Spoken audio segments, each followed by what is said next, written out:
gentlemen, good luck, and welcome back to Good Luck with Gino. I'm your host, Gino the Ghost. You're tuned in to episode 86 of the fastest growing podcast in the world, and you're listening to the first episode of 2025. Wow. Go ahead and pat yourself on the back. It's a pretty sick fucking way to start the year. If you're listening on Apple Podcasts and Spotify, and you can now watch on Spotify, because I have now got a Spotify creator account, been talking to the Spotify team, Spotify podcast team. We're getting that going. If you're watching on there, make sure you hit the like button. Make sure you subscribe, download it to your device, send it to a loved one or an enemy. And if you're watching on YouTube, which should be Gengar, I guess you could also be watching on Spotify now too. Make sure you tap that like button. Smash the ever-loving fuck out of that subscribe button and grease up that algorithm by leaving a comment. How do you do that? Well, you go down in your basement, you dip into the oil well because, well, you're an oil man. Or maybe you want to ask your son, HW. And this is my son, HW. HW, go down to the basement. Go ahead and get some of that oil and grease up that algorithm by leaving a comment. Happy New Year. Thanks for starting the year off with me. We're not going to really talk about New Year's resolutions. I put out my annual New Year's video that I put out every year. It was a banger, a smashing success as they always are. You know, what I'm going to just quickly say on this, I don't want to hear about your New Year's resolutions. I don't want to see a post about it. I don't want you to tell me. Just go fucking do it. And why do you have to wait until the top of the year to do it? You've known all year you're out of shape. You've known all year that you eat like shit. You think because the calendar year, which by the way is just a made up calendar, you think that is a good indicator of kicking off that year right? Dude, just do it, man. Or shut the fuck up about it. The Lions play the Minnesota Vikings tomorrow night for all the marbles. I feel like I just peeked on the mic when I said that. For all the marbles. Who's going to be the king of the North? It's going to be the Detroit Lions. And if it's not the Detroit Lions, I'm going to have a full crash out. If the Lions go 14-3 and are the 5th seed, I'm going to have a full crash out. If the Lions have one of the best seasons in franchise history, I think the best season in franchise history, if Jared Goff has a passer rating that only matched 2007 record-breaking Tom Brady's season, if we have 4 players that eclipsed 1,000 yards from scrimmage the first time in NFL history, and we are the 5 seed, I'm going to have a full-blown crash out, especially if it's at the hands of Tampon Tim and the fucking Minnesota Vikings. Never have there been a fan base deserving it less than these fucking guys. I'm going to, don't you know they're what? Yeah, the Minnesota Vikings, we're in a rebuild year and we got Sam Darnold and everybody wrote him off. I'm going to have a full-blown fucking crash out if they come into Ford Field and they beat us on the last game of the season. And instead of having home field advantage and a bye week, we got to travel to fucking Los Angeles and play the Rams or Tampa Bay and play the Buccaneers on the road. I'm going to have a full-blown crash out. And especially if I got to see Minnesota Vikings fans on my fucking timeline. And look, in Detroit, we've got G-Mac, Cash, we've got Geach. We're hitting the fucking blade dance in the end zone. What are they doing in Minnesota? How are they getting hyped before the game in Minnesota? Well, 6, you going deep on us, that's gonna be a pick. 22 and 24, playing loose and groovy. Every time they touch the turf, it's gonna be a movie. Okay, B-Flow, go ahead, drop some. It's way too easy, these other teams are none. As far as I'm concerned, they're nothing but some buns. Play cash, straight cash. He can be in coverage, or he can rush the pass. ass Van Gink in a mink. This team of Viking ship, I promise we won't sink. Yeah. The most troubling thing is this is the coolest person in Minnesota. This is actually the hardest dude in Minnesota, this guy. If we lose to this guy and he puts out a fucking victory song, I'm gonna crash out, Gengar! I'm gonna lose my fucking mind. Maybe I'll become passive suicidal.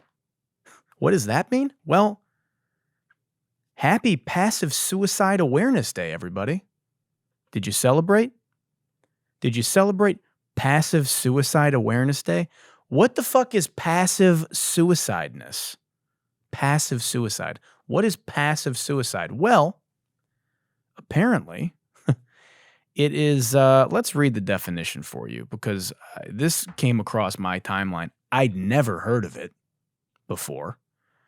Where is this fucking thing? Hold on. We're looking for it. Here we are. Okay. Passive suicide. Being passively suicidal is the desire to die without having a plan, and one won't physically act upon the ideation. Although one does not have a plan to act on the thoughts, people who experience this may approach daily activities without a care for their well-being and not worry about their own safety. So basically, it's just suicide with commitment issues.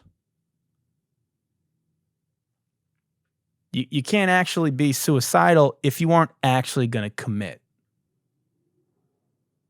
You know, that's why they say commit suicide. I don't think you can just throw adjectives in front of definitions to change them. And then, do you know what I'm saying?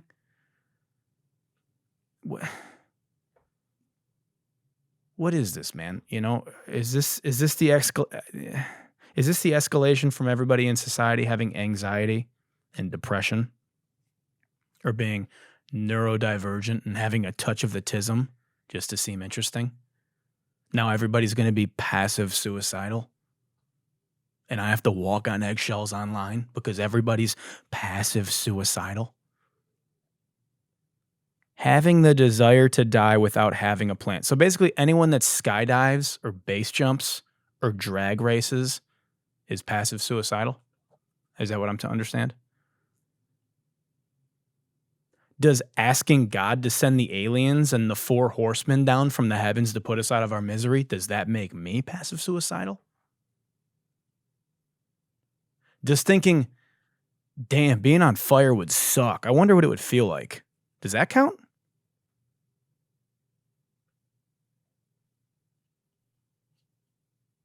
I'm like, every day there's a new fucking thing that I gotta, you know? I'm just reading these. Some of the things you might hear from someone who is passively suicidal may include, I hope someone crashes into my car. I'm going to cross the road without looking. I wish I was never born. If I wish somebody else was never born, does that make me a passive murderer?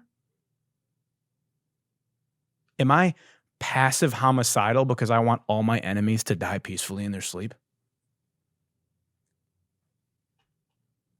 Also, why do people censor the word suicide with like an asterisk? It's like SU asterisk CIDE. Like we can still read what it says in an attempt to be sensitive to people who are actively suicidal. Like they're going to read the word and be like, that's it. It's time. No, that's it, man. People are going to say I'm being insensitive. What a way to kick off the year. Look, never kill yourself. All right, you want a pep talk if you're listening to this? Never kill yourself, okay? You don't need a fucking therapist. Just listen to my show. If you're thinking about killing yourself, active suicidal or passive suicidal, DM me on Instagram. And I'm happy to tell you, never kill yourself. I won't be your therapist. That'll be the end of the convo. But that should be enough, right? A little pep talk that you need. Huh? I'm here to help. Passive suicide. It's like passive aggressiveness, but ending your life. I don't know, man. I'm just trying to keep up. Just having a little bit of unbranded water to start the year. All right. Speaking of killing yourself, One-on-One with Mike D is a podcast, and rapper OG Tulo was on, and he accidentally shot himself in the leg. Let's watch the clip, because I've been laughing at this shit all day, dude. Choices we got in life, those were your choices. Who shot who? Somebody got shot? I hope.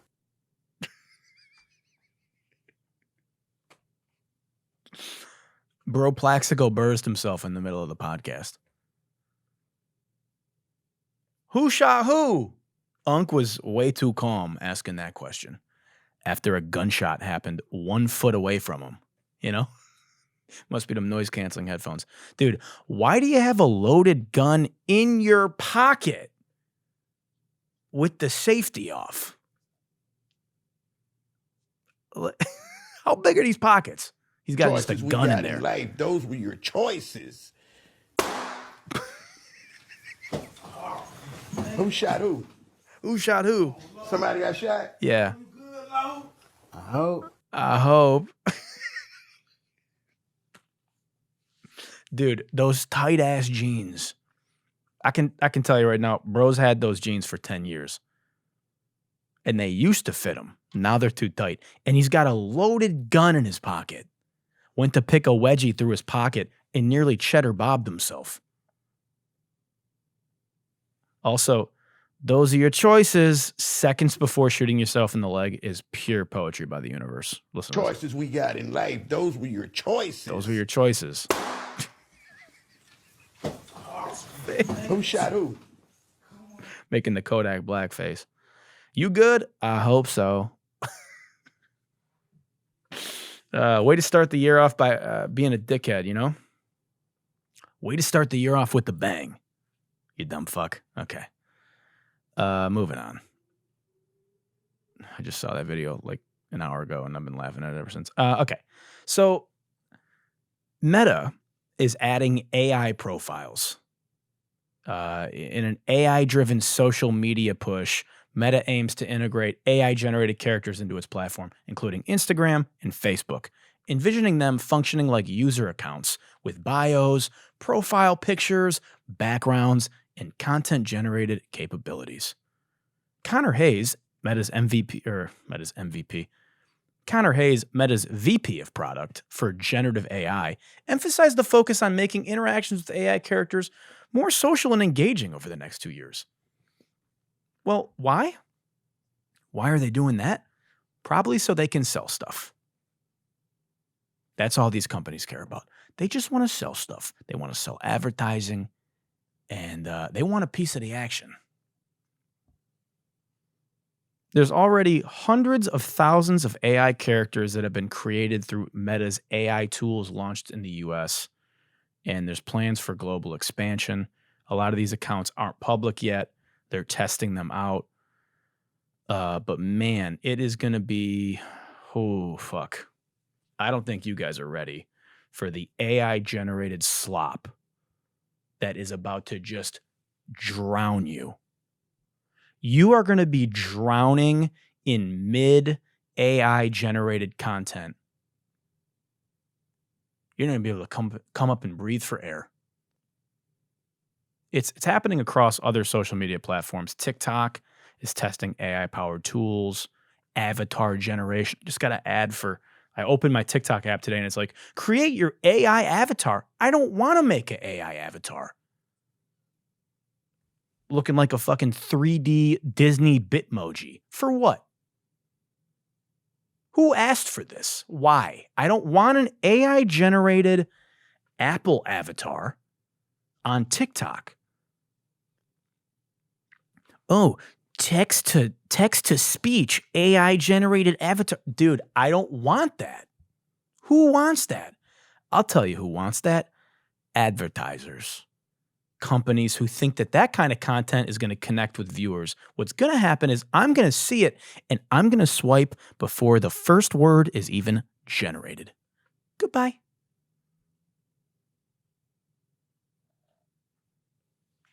I mean, the thing about the Meta AI avatars, they look insanely realistic. And that's going to be used undoubtedly to probably spread misinformation and sell products. It's going to be this oversaturation of low-quality AI-generated content, which is undermining human creators' efforts and authenticity, and we're going to be having to sift through that garbage that is going to hit all the sweet spots of the algorithm, rising to the top, and it's going to be garbage. And it's already, in fact, God damn it, I'm putting on the fucking pitties, dude. I didn't want to have to put on the pitties so early this year. I didn't plan on getting so worked up talking about this. But fuck, man. And I'm flipping them.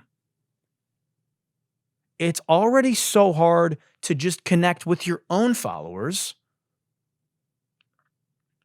I spend an hour to an hour and a half every day editing these fucking clips to put out. Okay? And I'm fighting tooth and nail with garbage to get it in front of my followers. But now you're telling me that I'm going to also be combating with a sea of AI-generated garbage brought to you by Mark Zuckerberg.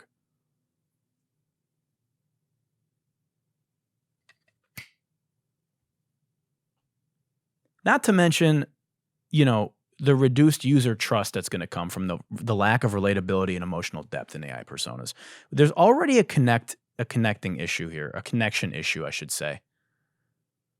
And these apps are struggling to keep people on the platform because you're not getting that connection that used to, like, the reason Facebook is still prominent with the boomers is because they have an emotional connection, an emotional depth to the people that they connect with on that platform. Now, mind you, they're still, talking to your high school friend from 10 years ago and congratulating them on their engagement. You haven't talked to them in 9 years, but they're in that comment section. But there's emotional connectivity there. And how much emotional depth are these AI personas going to have? The problem is, users are going to struggle to distinguish between human-generated and AI-generated content. They already do, and it sucks. What happens when it's super good? Old people, they don't even know the difference between real stories and fake stories on Facebook. Like Photoshop 7 is still kicking their ass. Old people are going to get their ass kicked by AI on Facebook. And if you look at these like AI influencers that they have, like there's this guy, Brian, okay, who's like, looks like he's like a 70 or 65-year-old black guy. Here he is sewing, and it says, combining my two passions, my grandkids and sewing. Like, who is this for? Who gets on Instagram and is like, I wonder what Brian is up to. The AI-generated grandpa by Meta. I'll tell you who. Your parents.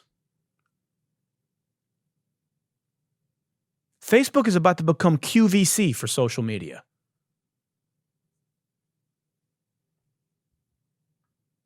And it's not just the boomers that are going to get their ass kicked. The millennials, the Gen Alpha, there's already AI virtual women that are catfishing the fuck out of men on Instagram.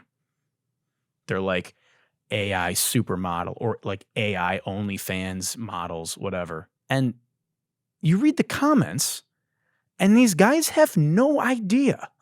They think they're real people. It's like, look at the face of the... I'm telling you, it's not even good yet. And these guys are getting their ass kicked by AI. So many lonely men are about to get catfished by an LLM. It's gonna blow your fucking mind. Obviously, the creator versus machine issue is the main issue. Genuine creators are gonna have to compete with AI that can just churn out endless content. And again, it won't be cream of the crop, but there's just going to be so much of it. There's so much volume. And that's going to be the biggest adjustment for consumers on social media. How do you navigate through so much output? 10 times the users, 30 times the content.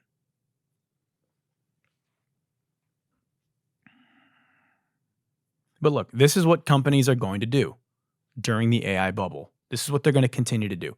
Integrate AI into their platforms to increase valuations for their board of directors and their investors who hear AI, whoa, you know, which will increase their valuation but diminish the user experience. And they don't give a fuck. My main concern is, what's going to happen to the algorithms when these platforms receive 20 times the content? Content that is made for the algorithm. Do you know what I'm saying? Also, dead internet theory. Go ahead and revisit that episode. We're fucking on a rocket ship headed straight to it. We're on a private jet straight to dead internet theory. And speaking of private jets, God, I'm so good at transitions in podcasting. They don't pay me enough. I mean, that was incredible. I'm fucking 3 for 3 today. Speaking of private jets,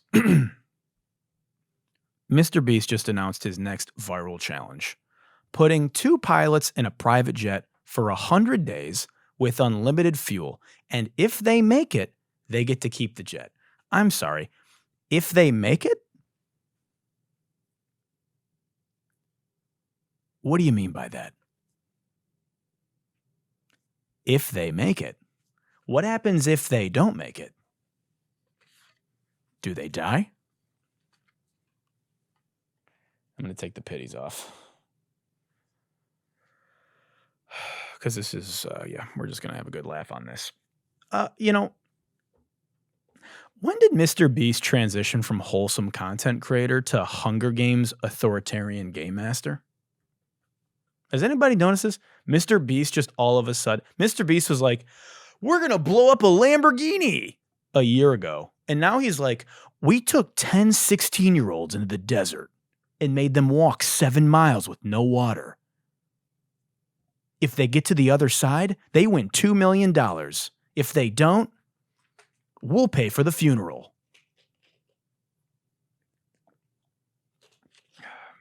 Bro wants to be Coriolanus Snow so bad, you know? He's running his own fucking Squid. He saw Squid Games and was inspired. He was like, I should do this. I've got the platform. Just using humans as little toy figurines, you know? Like the government. If this person can survive in this home for 4 months without food or water, they can keep it. If this woman can eat $100,000, like literally eat it. No, like literally eat $100,000 in $5 bills. I'll pay her double after she gets her stomach pumped.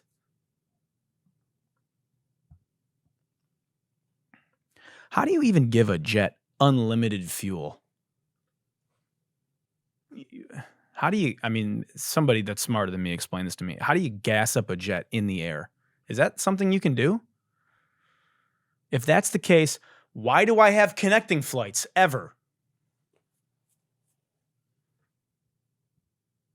We're gonna put 2 pilots in the air for 100 days. We're gonna pollute the environment with carbon emissions for 1/3 of a calendar year so I can make more money on YouTube. Move over, Taylor Swift. Well, and then Mr. Beast had this to say. I see tweets asking how they'll fly for 100 days. The flying is a choice. They can just stay in the airport and don't have to fly anywhere. It's just an option to make it more fun. Also, we're tracking the carbon emitted and gonna offset it at the end of the video. Okay, offsetting carbon emissions is a scam. By the way, look that up for yourself. So wait, they can just sit in the jet for 100 days? Oh, well that's boring.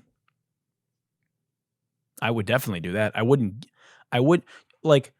We had 2 pilots sit in a plane without leaving for 100 days and then sent them into the sky. Like, they shouldn't.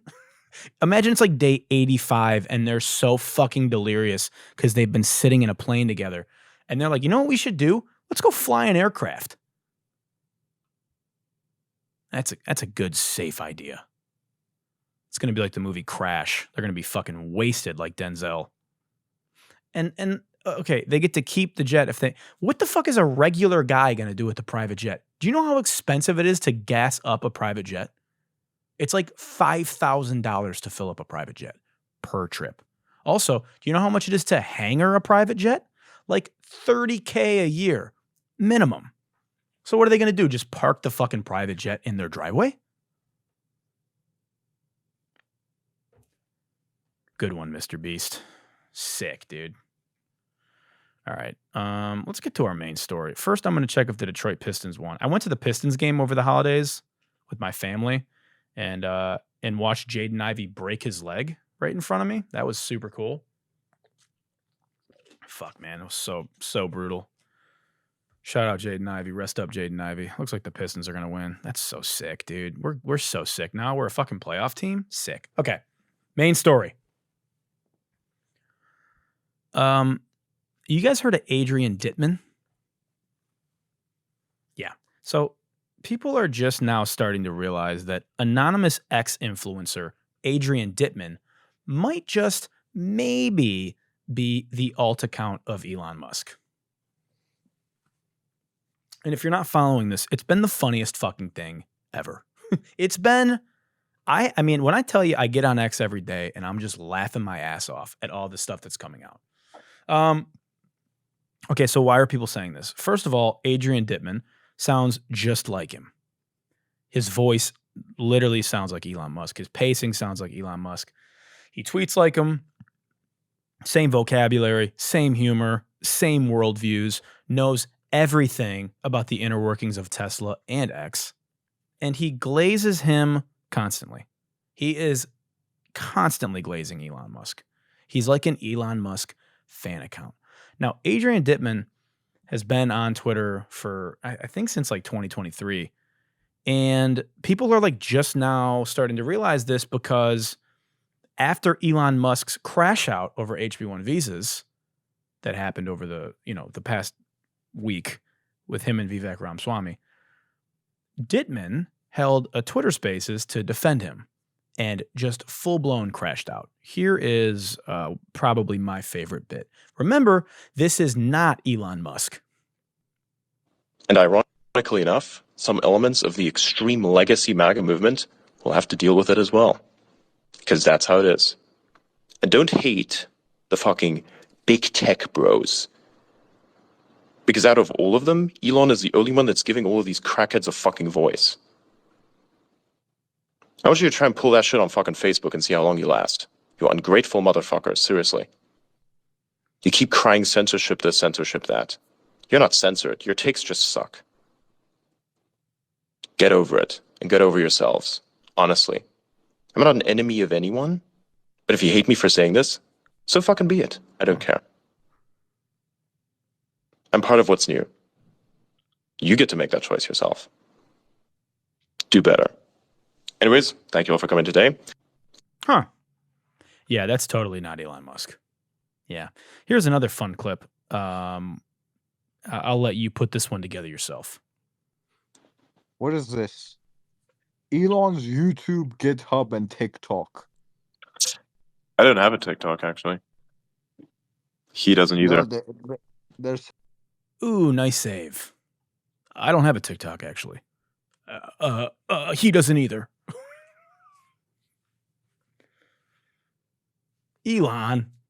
Adrian. Also, Adrian Dittman is a fictional character of Victory Yerberg, who is an author that writes Elon Musk fan fiction. Who the fuck would read a book written by an author that writes Elon Musk fanfic?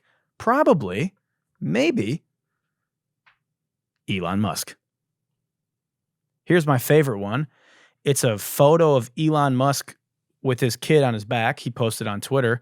And here's a comment from Adrian Dittman underneath, which says, "You're an amazing father, Elon. Your kids are very lucky to have you." I mean, holy shit, this is a sad-ass tweet, huh? Like buying yourself a best dad ever coffee mug. I mean, this is so weird. Also, speaking of his son, don't forget Elon got caught using an alt account last year where he role played as a 3-year-old. Not just any 3-year-old, his 3-year-old son. The PFP is a photo of his son. And he responds to Michael Saylor. Here, look at this tweet exchange. This is in 2022. Satoshi had the right idea. He commented, "Do you like Japanese girls?" Someone replied, "It feels like we were in a nightclub and the lights just turned on." The alt account says, "What nightclubs were you at? I wish I was old enough to go to nightclubs. They sound so fun." Weird as fuck. How about this one? Elon Musk himself posts a photo of Sam Bankman-Fried on Pornhub. It's a joke. And it says, "Man fucks 5 million people at once." Elon's alt account Child says, "Is this a real peon video?" Level 10 weird. Here's another fun one. This is when he stopped tweeting like a 3-year-old and started just tweeting like Elon Musk. "Grimes left the king of SpaceX?" Cry face emoji, cry face emoji. "Her kids must hate her. They probably want to spend all their time with Mr. Tesla." Cry face emoji, cry face emoji. Okay. And this one, the most fucked up one, where the veil completely lifted. This is when it all kind of came out. Somebody, a black guy, CCG Bryson says, "I don't care about the N-word. I'm talking about her inviting it. I didn't ask you about legality either. I asked a common sense question that you're trying to weasel out of because you know the truth." And then Musk, which is Elon Musk's fucking alt account, "Just say your people aren't able to self-control themselves and ought to use violence when they disagree with someone, since they have no ability to argue, let alone engage in a normal civil conversation. Racist." Someone replies, "I'm not co-signing generalizations about racial groups. I disagree with Bryson on things and agree with him on things. I agree that it's possible someone will hit you if you say something offensive, but he's being vague and divisive on purpose." Then Musk says, "The generalization is based on countless examples of blacks using violence instead of discussion. This is not pulled out of the blue." Racist.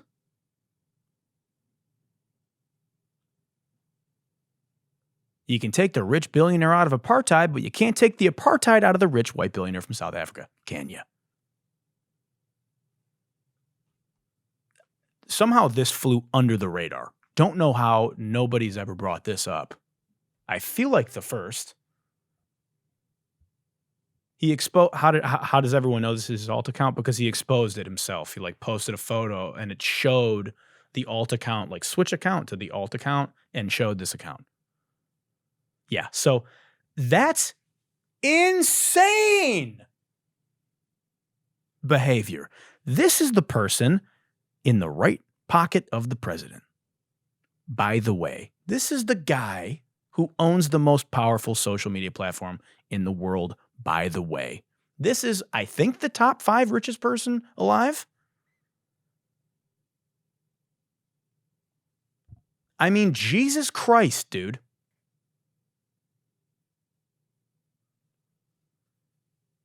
So, yeah, that's a lot to unpack. As for Adrian Dittman here, I can't say for certain this is him. Definitely a chance it's just a bizarre, obsessed Elon fanboy with a voice modulator. But I'm not sure what's sadder. One of the richest men on earth having an alt account where he glazes himself constantly, or a stranger that glazes him so hard he's role-playing as an Elon alt account. Dick Rider GCR. You know, a modern-day Stan. "Hi, Elon. I wrote you, but you still ain't calling. I tweeted like you held a spaces. I hope you caught it. I saw you gave your son a monkey ride. That was awesome. I wish my father loved his son like that and cared about him."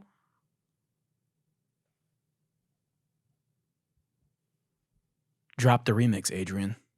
I just gave you the bars. Anyway. So fucking weird, dude. Why are all billionaires so fucking weird? Can we just have a normal billionaire, please? Is that so much to ask? A super cool based billionaire? All right.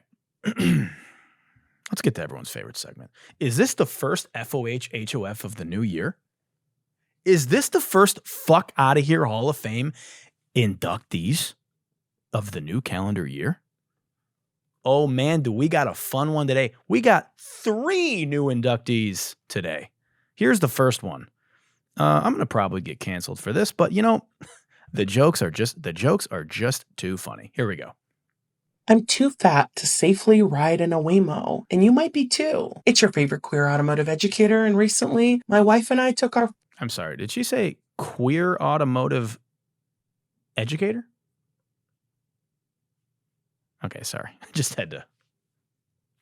I'm too fat to safely ride in a Waymo, and you might be too. It's your favorite queer automotive educator, and recently, my wife and I took our first spin in the self-driving rideshare service. I had concerns, but was cautiously optimistic about the experience. After loading up our suitcases and getting comfortable, I buckled my seatbelt. No way I was riding in a futuristic self-driving machine without it. And bam, the seatbelt clicked and immediately locked. Okay, it happens. Let me try again. Removing my seatbelt instantly made the car scream at me. But you know, I had to. The seatbelt locked yet again almost instantly. Damn it. And before you think I'm the problem, we're just too damn fat for this car, the seatbelt locked on my smaller wife too. Fat people deserve a safe, comfortable ride just like anyone else. Waymo, you need to provide seatbelt extenders. It's as simple as that. They're relatively inexpensive and should simply be in the car for customers to use when they're needed. And while we're on the subject of seatbelt extenders, being an ally to the fat people in your life means you too should have a seatbelt extender because they're not universal. A quick Google search or call to your local parts department at the dealership will let you know if the car manufacturer makes them. And if they don't, you can get it from seatbeltextenderpros.com for $20 to $30.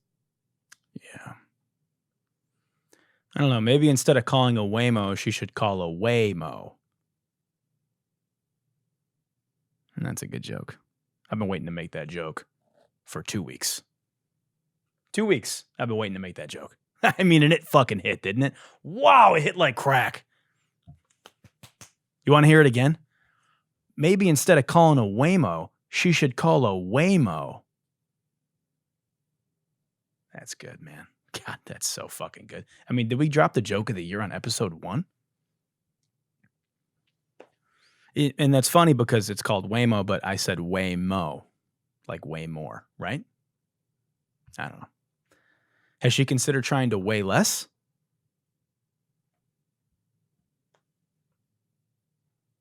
Two for two. That's just... Fuck, I'm good. Dude, this is...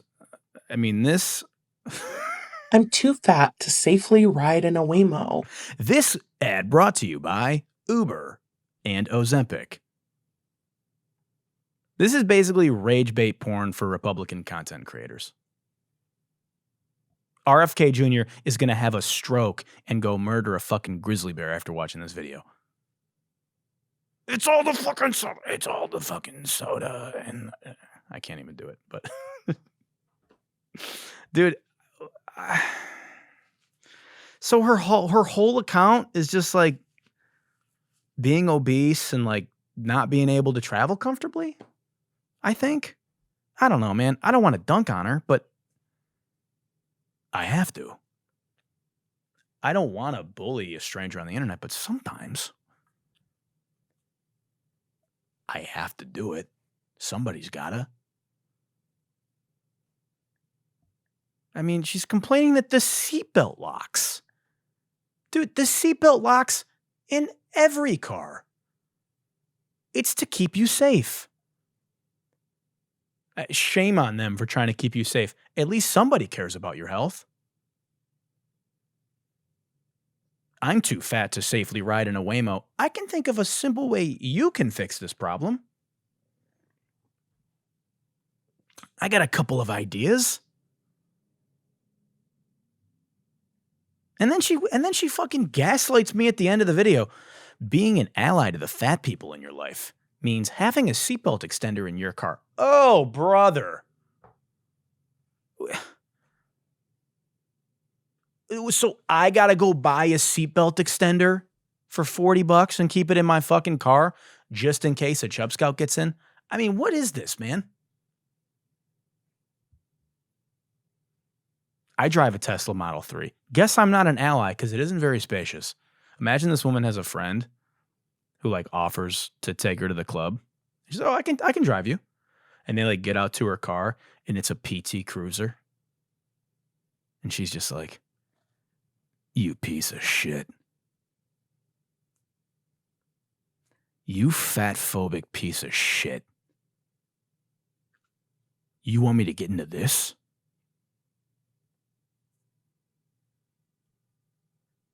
You fat-phobic piece of shit." All right, moving on. Speaking of eating. A man under the age of 30 should be able to walk into any room and know that if shit got real, they could either kill and eat everybody or outrun them. Yeah. And that is a wonderful feeling. It'll make you less prone to mental illness. It'll make you more attractive to mates, less likely to be depressed. And you'll be that guy that breaks up fights at bars, not that's insecure, right? Hey, man, what the fuck? Yeah, every time you walk in a room, you should think,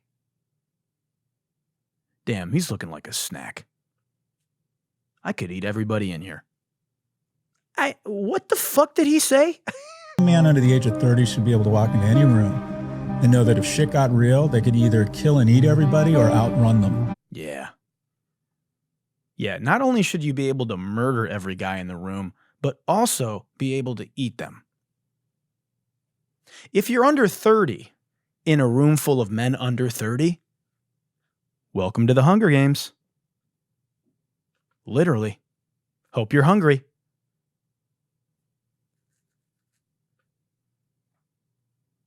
Who thinks this? Do people think this?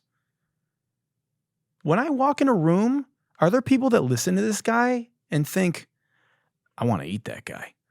I could fucking eat that guy. Yeah, I could do it. I could fucking kill and eat that guy. Does this guy just fantasize about eating guys? The Joey Chestnut of eating chest and nut? Bro's ready to lay the army hammer on any man that steps into the room with him. He's ready, dude. Cannibalism CEO, you know? If you can eat 30 men under the age of 30, if you can eat 30 dudes before you're 30, if you can eat 300 dudes, you got 300 dudes, right?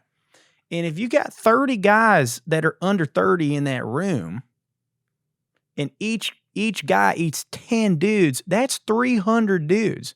Now you've got generational cannibalism. You're generating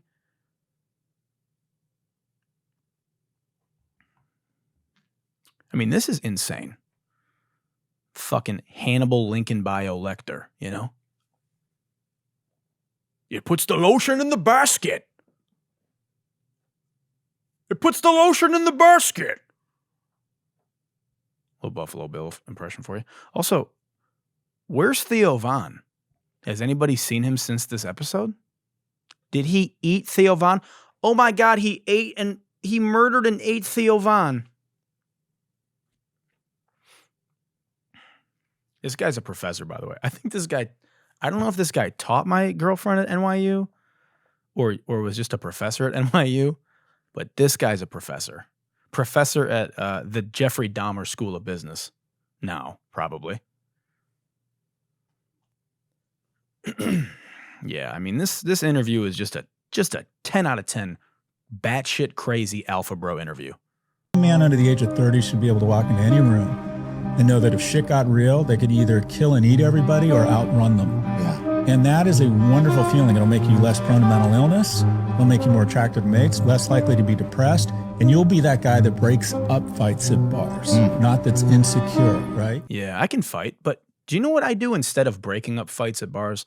I walk out of the bar. Oh, there's a fight with strangers at the bar? Guess what I'm going to go do? Turn around and walk out. Even better, I'm not at the bar because I didn't go. How's that for some Sigma advice? Don't go to the bar. The guy that breaks up the fight at the bar is the guy that catches a stray sucker punch or bullet. He's the guy that gets the fucking bottle broken over his head by the friend who thinks he's also fighting.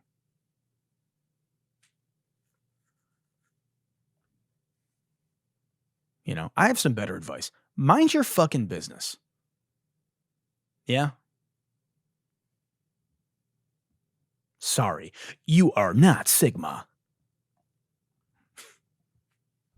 Sorry, Professor, you are not Sigma. Hold on, let me pull out my Sigma detector. Meep. Meep. No, nothing. Meep. Meep. Meep. Meep. Meep. Meep. Meep. Meep. Meep. Last video.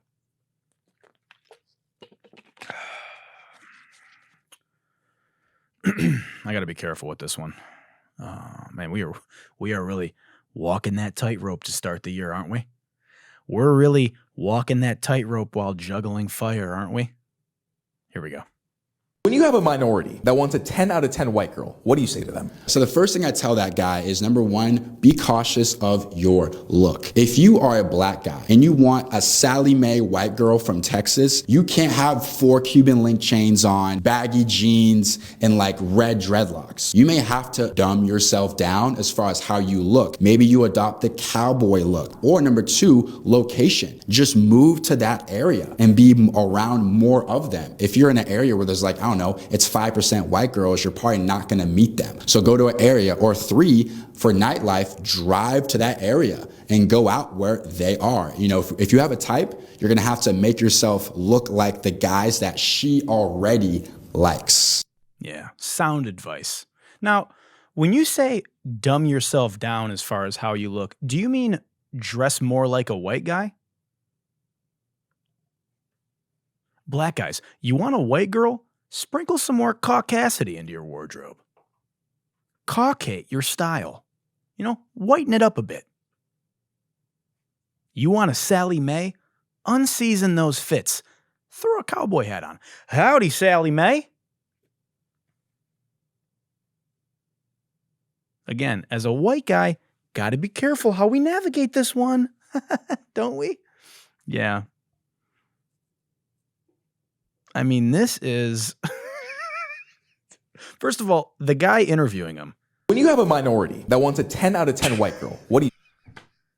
When you have a minority, okay, imagine you're a white guy and you have a podcast, right?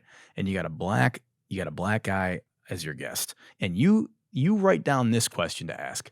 Let me ask you, when you got a minority, right, that wants a 10 out of 10 white girl, what do you tell them? Well, you know, take those Cuban link chains off and get yourself a Dreamcatcher necklace. Really whiten it up. Take off those Amiris and get yourself a pair of Lee dungarees.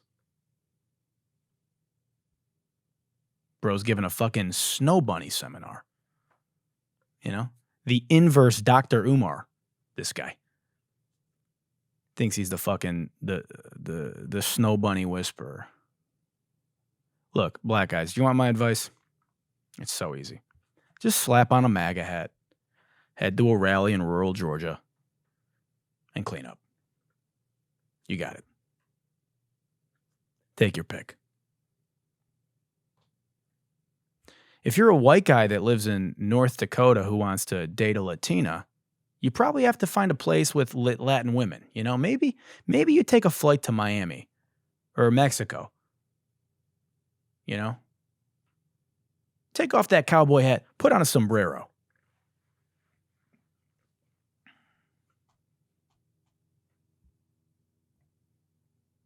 This video is hilarious. When you have a minority that wants a 10 out of 10 white girl, what do you say to them? So the first thing I tell that guy is, number one, be cautious of your look. If you are a black guy and you want a Sally Mae white girl from Texas, you can't have 4 Cuban link chains on, baggy jeans, and like red dreadlocks. You just show a photo. Just show a photo of fucking, dude. This is so funny. Poor Yachty. You know? You want to get a white girl? Don't look like Lil Yachty. And of course, he is a dating coach with a link in his bio.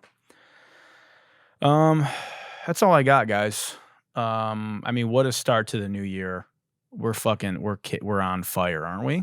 We just started off with the bang, like that guy on the podcast that shot himself in the leg. If you're listening on Apple Podcasts or Spotify to today's episode, make sure you hit that like button, save it to your device, send it to a loved one or an enemy. And if you're watching on YouTube, which you should be, make sure you hit that like button, smash the fuck out of that subscribe button, and grease up that algorithm by leaving a comment, because you're an oil man. So to all my oil men and oil women out there, thank you for tuning in this week. Thank you, Beyonce. I mean, I would be remiss if I forgot to thank Beyonce for giving me the opportunity to have this podcast. We got another banger coming for you next week. Sorry I had to take the week off. We're going to be back next week with another fucking bop. Okay? And until next week, I mean, yeah, we got to end it with everyone's favorite song, right? We got to end it with the AI theme song. As the world continues to spiral into madness and Adrian Dittman continues to crash out on Twitter, totally not Elon Musk, good night and good luck. Everybody listen close. There's a brand new show that you gotta know. What's the name of that song? Good luck. And who's it with again, Gino? That's me. It's gonna get you moving, get you in the zone. Good luck, good vibes, good times. With Gino by your side, you'll be feeling fine. Every week, he's gonna bring the hype. Woo! So come on, let's go tune in online. Good luck, good vibes, good times. With Gino, it's gonna be a real delight. So get ready to laugh, learn and grow. Good luck, let's go. Bitch.